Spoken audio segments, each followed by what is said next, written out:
అందరికీ జై భీమ్. నేను Rajesh Mahasena. Welcome to Mahasena media. నిన్నటి నుంచి జరుగుతున్న నాటకీయ పరిణామాలన్నీ మీరు చూస్తూనే ఉన్నారు. ఒకటి, జగన్మోహన్ రెడ్డి గారు నేను తిరుమల వెళ్తా అని ఆయన కంగారు పడ్డం. వెంటనే కొద్దిమంది నువ్వు తిరుమల రావడానికి వీల్లేదు, నువ్వు డిక్లరేషన్ ఇవ్వాలి, డిక్లరేషన్ మీద సంతకం పెడితే తప్ప నేను లోపలికి వెళ్ళలేమని. తర్వాత మళ్ళీ జగన్మోహన్ రెడ్డి గారు ఏమనుకున్నారో, నేను తిరుమల వెళ్ళట్లేదు, నేను క్యాన్సిల్ చేశానని అతను. ఇలా రకరకాలుగా జరిగాయి. దీని వెనకాతల ఒక పెద్ద మాస్టర్ స్కెచ్ ఉంది, చాలా పెద్ద మాస్టర్ ప్లాన్.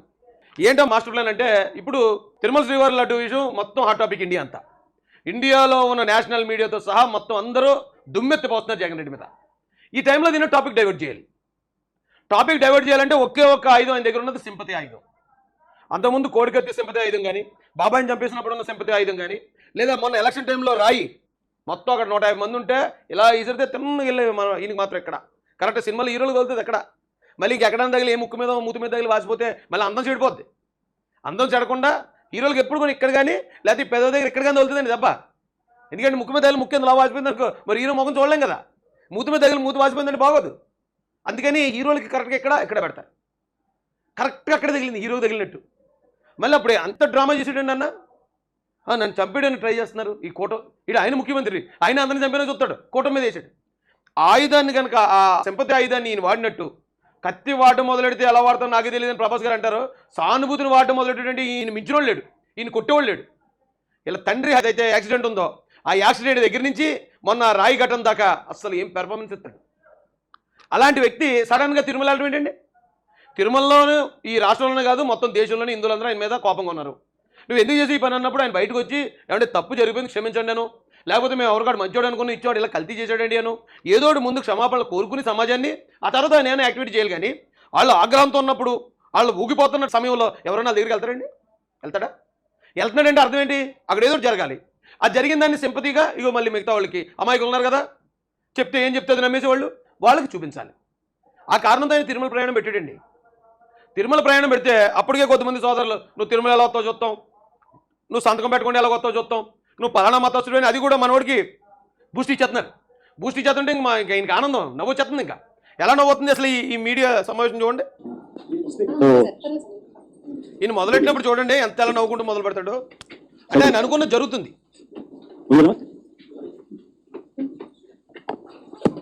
చూడండి ఎలా నవ్వుతున్నాడు చూడండి. రాష్ట్రంలో ఎప్పుడు కూడా చూడని ముసుముసు నవ్వులు, చిరునవ్వులు ఎందుకు వస్తాయండి? ఆయనకి వేళ ఏమైనా సన్మానం జరిగిందా? లేకపోతే అందరూ ఆయన చాలా గొప్పగా సాధించాడు జగన్మోహన్ రెడ్డి అని అందరూ ఊరు వాడ కొనియాడుతున్నారా? అందరూ దుమ్మెత్తిపోతుంటే ఆయనకు నవ్వు ఎందుకు వస్తుంది? ఆ నవ్వు ఎందుకు వస్తుందంటే అది ఆయన ప్లానింగ్. ఆయన తిట్టాలి అలాగా. ఓ మతంతో పేరుతో తను టార్గెట్ చేస్తే ఆ మతస్థుల్లోని ఇతర మతస్థులు కూడా, ఇంకా మీరు కొద్దిమంది ఒక ఆలోచనలు ఉన్నారండి, హిందూ సోదరులు హిందూ మతం మీద ఇతను శత్రువుని క్రియేట్ చేస్తే ఇక ఇతను పని అయిపోయింది అనుకుంటున్నారు. కానీ కాదండి. ఇక్కడ హిందూ మతం ఉంది, క్రిస్టియానిటీ ఉంది, ఇస్లాం ఉంది, నాస్తికులు ఉన్నారు, దళితులు ఉన్నారు, ఇలా చాలా రకరకాల వ్యక్తులు ఉన్నారు. వీళ్ళందరి సమూహమే భారతదేశం. ఇప్పుడు ఇతను హిందూ వ్యతిరేకి అని చెప్పడం ద్వారా కొన్ని మతాలకు ఆయన దగ్గర అయిపోయే అవకాశం ఉంటుంది. ఇతను క్రిస్టియన్ వ్యతిరేకి అని చెప్పడం ద్వారా కొన్ని మతాలకి దగ్గర అయ్యే అవకాశం ఉంటుంది. ఇతను ఇస్లాంకు వ్యతిరేకి అని చెప్పడం ద్వారా కొన్ని మతాలు ఆయన ఓన్ చేసుకుంటాయి. అంటే వ్యతిరేకి అనే పదం కూడా అనుకూలంగా పనిచేస్తుంది కొన్ని చోట్ల. ఉదాహరణకి ఎవడన్నా వచ్చి నేను బ్రిటిష్ ధర్మాన్ని పాటిస్తాను, నేను బ్రిటిష్ ఈ దేశాన్ని పాలించింది కాబట్టి ఆ ధర్మాన్ని పాటిస్తాను అన్నాడు అనుకోండి. అప్పుడు బ్రిటిష్ వాళ్ళ చేతిలో ఎవరైతే అణచబడ్డారో, ఎవరైతే ఇబ్బంది పడ్డారో వాళ్ళందరికీ కోపం వచ్చింది. ఎట్రా ఈ దేశాన్ని దోచుకుంటే ఈ దేశంలో మన అందరినీ కొట్టి చంపేసిన బ్రిటిష్ ధర్మం ఇప్పుడు నీకు కావాలా అని వెంటనే వీళ్ళందరూ రివర్స్ ధర్మం పాటిస్తానంటే చాలు ఏమనక్కర్లే రివర్స్ అయిపోతారు జనం. అలాగే గతంలో మొఘల్స్ ఇక్కడ పరిపాలించారు ముస్లింలు, కాబట్టి నేను ఇక్కడ ఈ దేశంలో నేను ముస్లిం ధర్మం కావాలనుకుంటున్నాను ఎవరైనా అన్నారనుకోండి, ఆ ముస్లింల వాళ్ళు ఇబ్బంది పడే వాళ్ళు ఎవరైతే ఉన్నారో వాళ్ళందరూ రివర్స్ అయిపోతారు. అలాగే ఈ మాట అంటారని ఎవరు బాధపడకండి, కానీ వాస్తవం ఇదే. ఎవరైనా వచ్చి ఇది సనాతన ధర్మం, సనాతన ధర్మాన్ని ఇక్కడ అందరూ పాటించాల్సిందే, సనాతన ధర్మం గొప్పది అన్నారనుకోండి, ఆ సనాతన ధర్మం కాలంలో కొద్దిమంది ఇబ్బంది పడ్డ జనం ఉన్నారు. కులం పేరుతోటో, అంటరానితనం పేరుతోటో, మరో పేరుతో ఆ సనాతన ధర్మం కాలంలో, ధర్మం చెప్పలేదు కానీ ఆ కాలంలో కొద్దిమంది చేసిన పని వల్ల ఆ సనాతన ధర్మంలోనూ ఆ కాలంలోనూ ఎంతో గొప్పలు ఉన్నారు. ఎవరో రామానుజ శాస్త్రి గారు ఎవరో అంటారు, మొత్తానికి ఆయన కులాలను కలపాలని, కులాలందరూ ఒకటే, అందరూ కూడా శివుడి ద్వారా వచ్చిన వాళ్ళని గొప్ప గొప్ప వ్యక్తులు ఉన్నారు. కానీ అదే టైంలో ఊరి చివరి నుంచి అసలు ఊళ్ళోకి రానివ్వలేదు కొన్ని జాతుల్ని. వాళ్ళందరికీ ఊళ్ళోకి రానివ్వడానికి కారణం ఏం చెప్పారు వాళ్ళంటే, సనాతన ధర్మంలో చెప్పింది మీరు ఊరి చివరి ఉండాలి. వాళ్ళందరూ బాధపడిపోతారు. సనాతన ధర్మం అని చెప్పి ఆ జగన్మోహన్ రెడ్డిని ఆపేస్తున్నారంటే అయితే జగన్మోహన్ రెడ్డి మనోడు అనమాట అని ఆయన తప్పు చేసినా, ఆయన దొంగతనం చేసినా కూడా ఓన్ చేసుకునే ప్రమాదం ఉంది. నేను ఎందుకు చెప్తున్నాను తప్ప ఏ కులం కోసమో మతం కోసమో చెప్పట్లేదండి. నేను తెలుగుదేశం పార్టీ బాధ్యత గల కార్యకర్తని. ఇవాళ మనం చేసే పనుల వల్ల అతను బలపడకూడదు. తప్పు చేసినోడికి శిక్ష పడాలి, తప్పు చేసినోడు పనిష్మెంట్ తీసుకోవాలి తప్ప తప్పు చేసినోడికి బోనస్ ఇస్తాం, తప్పు చేసినోడికి గిఫ్ట్ ఇస్తాం అంటే ఎలాగండి?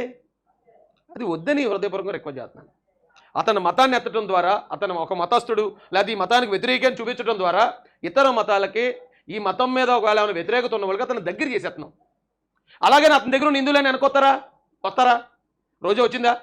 కొడాలి నాయన వచ్చాడా? లేకపోతే సజ్జల రెడ్డి, సాయి రెడ్డి ఇలాంటి వాళ్ళందరూ మన వాళ్ళందరూ కరుణ కట్టిన హిందువులే. ఇతను వదిలేరా? వదలరు. ఎందుకంటే హిందువుల్లోనూ క్రైస్తవుల్లోనూ ముస్లింలు అందరూ మంచి వాళ్ళు ఉండరండి. ఇప్పుడు అందరూ మ్యాక్సిమం అన్ని మతాల్లో 90% మనీ మైండ్ అయిపోయారు. ఏ మతాన్ని తీసుకోండి, 90% మనీ మైండెడ్ ఉన్నారు. ఇప్పుడు ఆ మనీ మైండెడ్ ఉన్న జనం మాకు ఏం వస్తుందని చూస్తారు తప్ప ఇతను మా మతానికి వ్యతిరేక అనుకూలమైనడా, మా మతాన్ని గౌరవిస్తాడా గౌరవించడా, మా దేవుడిని ఆరాధిస్తాడా, అవి ఏమీ అవసరం లేదు జనానికి. వాళ్ళకి కావాల్సింది ఇలాంటి పరిస్థితుల్లో మనం కొంచెం ఆచితూ చెల్తే మంచిది అనేది నా ఆలోచన. ఇప్పుడు ఈయన కొన్ని మాటలు మాట్లాడాడు, విచిత్రమైన మాటలు. అవి ఏంటో విన్నారండి. రాక్షస రాజ్యం నడుస్తా ఉంది. నిజంగా దేవుడి దగ్గరికి వెళ్ళే కార్యక్రమాన్ని కూడా అడ్డుకునే, దేవుడిని అవమానించి, దేవుడికి అక్కడ అవమానం కలిగించి వ్యవస్థను మొత్తం అందరిని ఆందోళన పెట్టి దేవుడి దగ్గరికి వెళ్తున్నాడట. ఇప్పుడే కరెక్ట్గా ఎందుకు వెళ్తున్నాడు దేవుడి దగ్గరికి? ఇప్పటివరకు ఎందుకు వెళ్ళలేదు? లడ్డు విషయం వైరల్ అయిన తర్వాత, ఇందులో జరిగిన కల్తీ జరిగిన తర్వాత ప్రజలందరూ ఆగ్రహంగా ఉన్నప్పుడు ఆ ఆగ్రహంలోకి ఎందుకు వెళ్తున్నాడు? ఎవడొకడో రాయి సరిపోతాడా? లేకపోతే ఎవడొకడు ఏదో ఏ సూదిచో గుచ్చపోతాడా? లేకపోతే ఎవడొకడు నన్ను అడ్డుకోపోతాడా? అదే చూసారా ప్రజలారా, ఆంధ్ర ప్రజలారా నన్ను ఎలా చూసారా అంటాడు. అసలు ఆయన యాక్టింగ్ మళ్ళీ మామూలు కాదు, సింగిల్ టేక్ యాక్టర్. అసలు డైరెక్ట్ యాక్షన్ అని చెప్తే చాలద్దే, మళ్ళీ కట్ చెప్పే అవకాశం కూడా ఇవ్వడం. అంత అద్భుతంగా మహానటి సినిమాలో చూపిస్తారు చూడండి. సావిత్రి ఒక గన్ నుంచే రావాలి, అది కూడా 2 బొట్లే అంటే యాజ్ ఇట్ ఈజ్ ఎలాగైతే దింపేస్తుంది అమ్మాయి, అంతకు మించి యాక్ట్ చేయగలుగుతాడు ఆయన. ఆయన దగ్గర ఉన్న టాలెంట్ అదండి. ఫేస్ ఏమో క్యూట్ ఫేసు, చూసిన వెంటనే ఎవరికోళ్ళు జాలి కలిగే ఫేసు. ఈయన చేసే పనులు తెలిస్తే పారిపోతారు జనం. ఈయన దగ్గర కూడా 5 కిలోమీటర్ల దూరం పారిపోతారు ఆయన పనులు తెలిస్తే. కానీ ఫేస్ చూస్తే అరే చాలా అమాయకుల్లో ఉన్నాడు రా అనుకుంటారు. దానికి తోడు ఆయన acting next level, Oscar level ఉంటుంది. అందుకని వెళ్తానని ట్రై చేసేటండి ఆయన. అయితే ఇంకో గొప్ప పని ఏం జరిగింది చెప్పమంటారా? ఈయన ఎప్పుడైతే వెళ్తానన్నాడో కూటమి పెద్దలు చాలా మెచ్యూర్డ్గా ఆలోచించారండి. ఆలోచించి వారు ఏం చేశారంటే, జగన్ తిరుపతి పర్యటన కూటమి కీలక నిర్ణయం. మాజీ సీఎం వైసీపీ అధినేత జగన్ ఈరోజు తిరుపతిలో పర్యటించనున్న విషయం తెలిసిందే. ఈ నేపథ్యంలో ఎన్డీఏ కూటమి నేతలు సమావేశం అయ్యారు. జగన్ పర్యటనను అడ్డుకోవద్దని నిర్ణయించారు. అయితే లడ్డు కల్తీ కారణం జగనే అని, ఆయన వెళ్లేదారిలో శాంతియుతంగా నిరసన వ్యక్తం చేయాలని శ్రేణులకు పిలిపించారు. ముందే ఇది నిన్న డిసైడ్ అయిపోయారు. ఎవరైనా ఏమనుకుంటామండి, ఇప్పుడు నేను పలానా ఊరు వెళ్తున్నాను, అక్కడ నన్ను అడ్డుకుంటానన్నారు వాళ్ళు. అడ్డుకుంటానంటే ఆలోచిస్తాం, వెళ్దాం వద్దా, ఎందుకు లేదా గొడవ, వాళ్ళకి మన వాళ్ళకి పుంజుడి దెబ్బలు, వాళ్ళ వెళ్తే పుంజుడి దెబ్బలు, మనకు వెళ్తే ఎందుకు లేని ఆలోచిస్తాం. అదే అక్కడ వాళ్ళు లేదు మేము విరమించుకున్నాం అంటే ఏం చేస్తాం మనం? అయితే వెళ్దాం పదంటారా, వాళ్ళు ఎలాగ దగ్గర కదా వెళ్దాం కదా అంటాం. కానీ ఈయనంతా రివర్స్. వాళ్ళు ఆపుతానంటే వెళ్తానంటాడు, వాళ్ళు ఆపనంటే అయితే మానేస్తాం, ఇంకెందుకు బొక్క, అక్కడ గొడవ లేదు బొక్క లేదు ఇంకెందుకు. అయ్యి చూడండి, అసలు ఆ మెంటాలిటీ చూడండి. అసలు మనస్తత్వ శాస్త్రవేత్తలు కూడా అంతుచుకొని మనస్తత్వం ఇది. గొడవ అయితే వెళ్తాడు, గొడవ అనంటే వెళ్తాడు, రానైతే గొడవ రాకపోతే నాకు కిక్ ఉండదు అంటాడు. అదే ఆయన ఏం కోరుకుంటున్నట్టు అక్కడికి? నిజంగా వెంకటేశ్వర స్వామిని దర్శించుకోనికి వస్తున్నాడా? నిజంగా వెంకటేశ్వర స్వామిని దర్శించుకోనికి వచ్చినాడు వాళ్ళు ఆపితే నీకెందుకు, ఆపకపోతే నీకెందుకు? నువ్వు ఒకడు వెళ్ళి నీ పని చూసుకుని రావటం మనిషి నీకెందుకు? జనం నీకెందుకు? అక్కడ పార్టీ శ్రేణులు ఎందుకు? ఏం చేద్దామని వెళ్ళి తిరుమల తిరుపతి దేవస్థానానికి నువ్వు వెళ్ళాల్సిన నువ్వు తప్పు చేయలేదు, వెళ్ళి క్షమాపణ చెప్పేసిరా, లేదా అక్కడికి వెళ్ళి జరిగింది చెప్పేసిరా. నీకెందుకు జనం మంది మార్పులు ఎందుకు అంటే అక్కడ ఏదైనా క్రియేట్ చేయాలి. క్రియేట్ చేస్తే గొడవలు అంటుకోవాలి, అవి మతాలకు వ్యాపించాలి. ఎవరన్నా అతను మతం పేరుతో తిడితే అతను బలోపేతం అవుతాడు.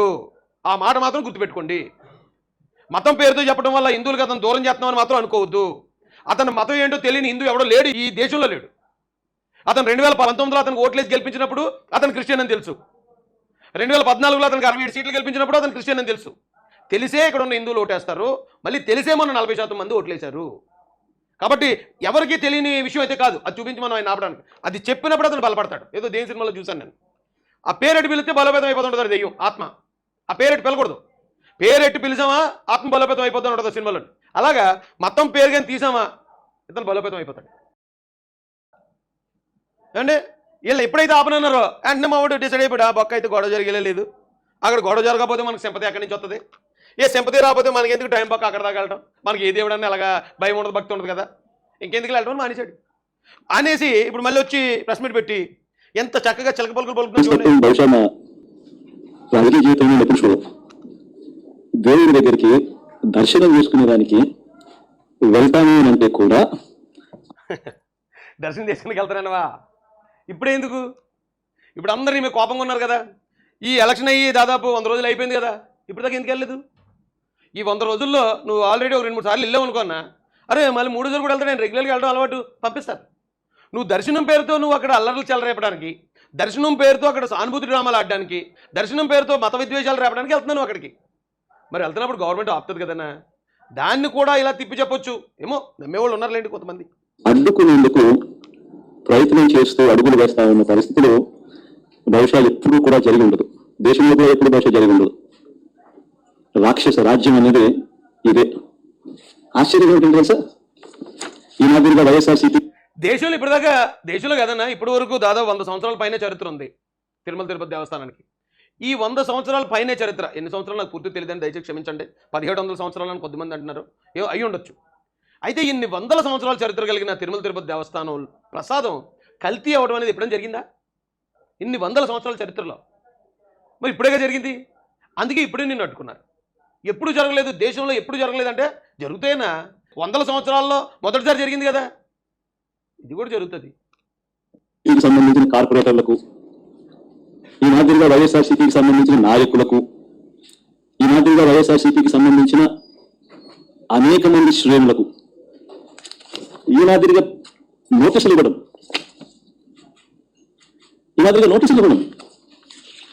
అంటే ఎవరన్నా ఓ పని నువ్వు పలానా చోటకి వెళ్ళకరా అబ్బాయి అని ఆపేసిన, అక్కడ ఏమైనా ఆంక్షలు విధించినా, మీరు రావడానికి కుదరదని నోటీసులు సర్వ్ చేసినా ఎవరైనా బాధపడతారు కదండి కనీసం.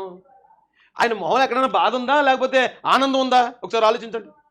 ఇలా జరిగితే ఆయన ఆనందం ఫీల్ అవుతున్నాడు అంటే ఆయనకి కావాల్సింది అదే. అయితే గొడవలు కావాలి, లేకపోతే అడ్డుకోవడం కావాలి, ఇంకా నయం ఆ డిక్లరేషన్ అనేది కనుక ఖచ్చితంగా పెట్టి తీరాలి నువ్వు, లేకపోతే నేను వెళ్ళమంటే ఈయన అక్కడ దాకా వచ్చి మామూలు షో ఆఫ్ కాదు, దేశం అంతా ఆయన వైపు చూసేలా చేతుడు. నేను వేరే మతస్థునైనా, నేను ఎన్నోసార్లు నేను దేవాలయానికి వచ్చాను, నా దేవుడి దగ్గర నన్ను రానివ్వట్లేదు, భక్తుడు రానివ్వట్లేదు అని ఆయన ఇచ్చే పెర్ఫార్మెన్స్ అసలు మనందరం మిస్ అయిపోయామండి. మామూలు పెర్ఫార్మెన్స్ కాదు, అసలు అందరు కూడా ఇద్దరు అనమాట. అలా దేశంలో ఉన్న చాలామందిని ఆయన వెనక్కి తిప్పుకోవడానికి మంచి ప్లాన్ వేశాడు. కాకపోతే కూటమి ప్రభుత్వం చాలా పటిష్టంగా అడ్డుకుందండి. ఇదే పని వినుకొండలో మర్డర్ జరిగినప్పుడు ఈయన వెళ్తున్నాడు కదా, అప్పుడు కూడా ఇదే పని చేస్తుంటే అసలు ఈ రాష్ట్రంలో అశాంతి కానీ శాంతి భద్రతల సమస్య కానీ రాదు. ఇదే పని అతను వరదల దగ్గరకు వచ్చి జనాలు రెచ్చగొట్టడానికి ట్రై చేసినప్పుడు అప్పుడు కూడా నోటీస్ ఇచ్చి, బాబు ఇంట్లో కూర్చో బాబు, నువ్వు బయట రాకు, నీకు ఏమైనా కావాలితే టిఫిన్ ఏమైనా కావాలితే ఇంటికే పంపిస్తావు, నువ్వు మాత్రం రాకని చెప్పి ఇంట్లోనే కూర్చోబెట్టాలండి ఇలాంటి వ్యక్తిని. ఇప్పుడు కరెక్ట్గా చర్యలు తీసుకుంది కూటమి ప్రభుత్వం ఇక్కడ. ఆయన వెళ్ళనివ్వకుండా కాదు, ఆయన అయితే ఓకే వెళ్ళమంది, కానీ గ్యాంగ్ తొట్టి గ్యాంగ్ తోటి వెళ్తానంటే కుదరదు, అది దేవస్థానం కదా, దానికి తొట్టి గ్యాంగ్ ఎందుకు, కానీ తొట్టి గ్యాంగ్ అందరికీ నోటీసులు ఇచ్చి వాళ్ళందరినీ ఆపేశారట. మా తొట్టి గ్యాంగ్ లేకపోతే నేను కూడా వెళ్ళనని ఈయన కూడా ఆగిపోయాడు. చూడండి ఎంత నవ్వుతున్నాడు చూడండి, ఆయన నవ్వు వచ్చేస్తుంది, సరదా వచ్చేస్తుంది మనిషికి. అరే అరే అరే అరే రే చిట్కన్నా చూసారా, ఆయన అంత ఆనందంగా ఉన్నాడు. ఎవరైనా వెళ్ళకపోతే అడ్డుపడితే బాధపడుతూ కనీసం అయినా నటించాలి. మరి ఆయన ఎందుకు నటించలేదు నాకు అర్థం అవ్వలేదు. అంటే నటించలేనంత ఆనందం వచ్చేసింది ఆయన మనసులోకి. లేకపోతే ఆయన మామూలు చూసారా నన్ను ఎలా అడ్డుకున్నారు, ఎలా ఆపేశారు, నన్ను ఒక భక్తుడిని వెళ్ళలేదే ఆలయంలోకి ఎలా అడ్డుకుంటుంది రాక్ష అలా చెప్తుడు. కానీ దాన్ని మించిన ఆనందం వచ్చేయడంతో నటించలేకపోతున్నాడు ఆయన. నోటీసులు ఏమని రాస్తారు? మాజీ ముఖ్యమంత్రి సభ్యులు జగన్మోహన్ రెడ్డి గారు తిరుమల తిరుపతి సందర్శన ఉన్నందున సదరు కార్యక్రమానికి అనుమతి లేనందున మాజీ ముఖ్యమంత్రి వర్యులు వైఎస్ జగన్మోహన్ రెడ్డి గారి తిరుమల తిరుపతి సందర్శనకు సదరు కార్యక్రమానికి అనుమతి లేనందున మీ ఆధ్వర్యంలో కార్యకర్తలతో మరియు మీ సొంత వాహనాలలో బయలుదేరి తిరుపతికి చేరుకుని వారు నిర్వహించే కార్యక్రమంలో పాల్గొంటారని సమాచారం. కావున అనుమతి లేని పై తెలిపిన కార్యక్రమం నందు పాల్గొనడం చట్టరీత్యా వ్యతిరేకమని తెలియజేస్తూ ఇవ్వబడుతున్న నోటీసు. ఒక రాష్ట్ర మాజీ ముఖ్యమంత్రి జగన్మోహన్ రెడ్డి అనే వ్యక్తి, ఒక రాష్ట్ర మాజీ ముఖ్యమంత్రి అయిన జగన్మోహన్ రెడ్డికి తిరుమల తిరుపతి దేవస్థానంలో దేవుడిని దర్శించుకునేందుకు వెళ్తాను అని అంటే, వెళుతున్న నేపథ్యంలో మీకు పర్మిషన్ లేదు, ఆ కార్యక్రమంలో ఎవరు పాల్పంచుకున్నా అంటే చాలా ఆయన సాగదీసి మాట్లాడాడు. నాకు అంత లేకుంటే నాకు నచ్చదు అసలు. అయితే పర్మిషన్ నాకు మాజీ ముఖ్యమంత్రి పర్మిషన్ ఇవ్వలేదని ఎంత పచ్చి అబద్ధాలు చెప్తున్నాడు చూడండి ఆయన వెళ్ళొద్దన్నారు ఎవరన్నా. అసలు దేవుడి దర్శనానికి వెళ్ళే వాళ్ళు ఎలా వెళ్తారు? ఫ్యామిలీతో వెళ్తారు, బంధువులతో వెళ్తారు, ఓ 10 మంది 15 మంది 20 మంది, అంతకుమించి పెద్ద పార్టీ కార్యక్రమంలాగా పార్టీ ర్యాలీలాగా వందల మంది వేల మంది వెళ్తారా? అలా వెళ్తే అక్కడ ఉన్న భక్తులకి ఇబ్బందికరం కాదా? ఎక్కడెక్కడో దూరం నుంచి దేశవ్యాప్తంగా వస్తారు భక్తులు అక్కడికి. దాన్ని రాజకీయంగా ఉపయోగించుకునే వీళ్ళు ఏ వైసీపీ జెండాలు పట్టుకుని లేకపోతే ధర్నా చేయడం నిరసన చేయడానికి వెళ్ళినట్టు దేవస్థానానికి వెళ్తే చూస్తూ ఊరుకుంటుందా గవర్నమెంట్? అక్కడ అడ్డుకుంటే నన్ను వెళ్ళలేదు, ఈ నెల్లం లేదా, నువ్వు వెళ్ళవాయి బాబు అని చెప్తుంటే వెళ్ళని ఇంట్లో కూర్చున్నాడు ఆయన. నువ్వు వెళ్ళవాయి బాబు, నిన్ను అడ్డుకోవడం కూడా అడ్డుకోము మేము, నువ్వు శుభ్రంగా వెళ్ళరా అని చెప్పేసి కూటమి ప్రభుత్వం నేతలు చెప్తా ఉంటే అబ్బాబే నాకు అడ్డుకుంటేనే వెళ్తాను నేను. అల్లుడ మధ్యకి సినిమా ఉంటుంది చిరంజీవి గారిది, అందులో బ్రహ్మానందం అలాగే లేడీ గెటప్ వేసి నాకు రేపు అంటేనే ఇష్టం అంటుంటాడు. బాబే నాకు మామూలు కాదు, నాకు రేపు అంటే. ఈయన అలా నా మీద ఎవరైనా దాడి చేయాలి, నా మీద గొడవకు రావాలి, అప్పుడే వెళ్తాను నేను. మీరు అంతా మార్గం సుగమం చేసేసి అక్కడ పోలీస్ సెక్యూరిటీ పెట్టి నన్ను నీట్గా లోపల తీసుకెళ్ళి దర్శనం చేసుకుని వచ్చామంటే నేను ఎందుకు వెళ్తాను? నేను వెళ్ళేది దర్శనానికి కాదు, నేను వెళ్ళేది గొడవ పెట్టడానికి ఏమో ఆయన అంటున్నాడు. పైగా దారుణం అంటే నోటీసులు ఇవ్వటం. అక్కడ పార్టీ కార్యకర్తలకి తొట్టిగానికి ఇచ్చారు నోటీసులు, కానీ జగన్మోహన్ రెడ్డి మన గురువులకి టీచర్లకి ఇచ్చాడు నోటీసులు. అలాగా హౌస్ అరెస్ట్లో ఆ వెహికల్ సీజ్ చేయటం, వాళ్ళని వెళ్ళనివ్వకుండా వాళ్ళని అడ్డుపడడం. పాపం మారువేషాలు వేసుకుని వెళ్ళారు. అప్పట్లేదో లాంగ్ మార్చ్ చేశారు ఉద్యోగస్తులు బైండ్ ఓవర్ కేసులు. ఎంత ఘోరం చేయకూడదో అంత ఘోరం చేశాడు ఆయన. అలాంటి ఆయన అంటే ఇది రాక్షస ప్రభుత్వం అంటే అదంతా మర్చిపోతాడే ఏంటి ఈయన గజనీలాగా? ఈయన చేసిన పనులు ఈయన గుర్తుండవు అనుకుంటానండి. మీ అందరినీ అరెస్ట్ చేస్తాము అని గుడికి పోవడానికి సర్లేండి, ఇంకా తర్వాత నుంచి అంతా చెప్పుకుంటూ వెళ్ళాడు ఆయన. అయితే అది పరిస్థితి అర్థం చేసుకోవాలి. ఒకటే నేను ఇచ్చే రిక్వెస్ట్ ఏంటంటే అతను చేసిన తప్పులతోనే టార్గెట్ చేయండి. అతను మతంతో అతన్ని టార్గెట్ చేయొద్దు. మతంతో టార్గెట్ చేస్తే అతను బలోపేతం అవుతాడు తప్ప బలహీనపడ్డు. అతని తప్పులను కనుక మనం ఎత్తి చూపించి ప్రజలందరినీ యాక్సెప్ట్ చేస్తే అన్ని మతాల్లో అన్ని కులాల్లో ఉన్న వాళ్ళు కూడా అతని తప్పుని తప్పు అంటారు. ఇది అందరికీ నేను ఇచ్చే రిక్వెస్ట్ అండి.